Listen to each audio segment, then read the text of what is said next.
Salut tout le monde, mon nom c'est Eugénie, puis aujourd'hui je vais vous parler d'un principe de base qui devrait être appliqué d'emblée dans plusieurs situations, mais que c'est pas toujours fait. En fait, aujourd'hui je vais vous parler du consentement. De manière assez simple, le consentement c'est de donner son accord.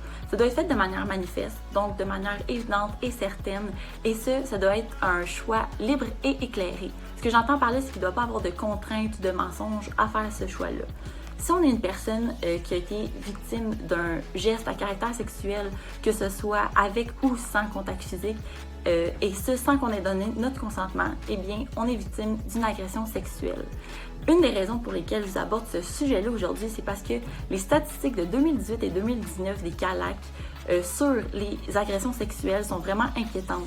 Ce que j'entends par là, c'est que 63,9% des femmes et filles qui ont eu recours au soutien de ces centres d'aide-là ont été agressées avant 18 ans et 32,6% de ces femmes-là ont même été agressées avant 11 ans.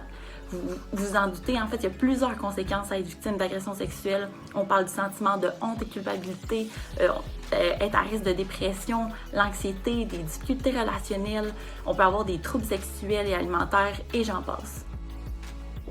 Bien évidemment, dans une relation sexuelle, tous les partenaires qui participent doivent obtenir et donner leur consentement enthousiaste. Ce que j'entends par consentement enthousiaste, c'est que toutes les conditions que je vais vous nommer sont présentes.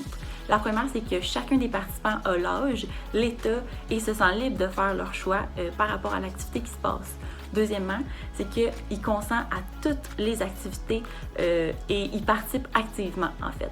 La troisième, c'est que chacun des participants demande aux autres participants s'ils acceptent ce qui est en train de se passer. Et finalement, c'est que chacun montre son accord à travers des paroles et des actions durant la relation.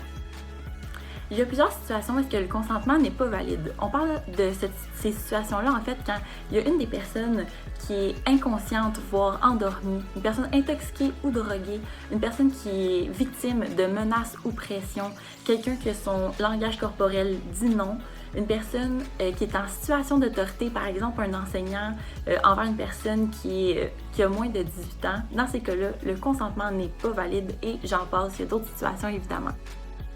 Il y a des éléments qui sont importants à noter. En effet, une personne qui va dire oui à une chose ne dit pas nécessairement oui aux autres choses. Donc, à partir du moment qu'il y a une activité qui change durant la relation, c'est nécessaire de revalider le consentement avec notre partenaire. Ceci étant dit, le consentement, quand on insiste pour faire changer d'idée notre partenaire, ce n'est pas un consentement valide, ni le silence. Donc, ceci étant dit, si vous avez des questions ou des informations que vous voulez avoir plus sur le sujet, je vous invite à vous référer aux sources qu'on va mettre à la fin de la vidéo.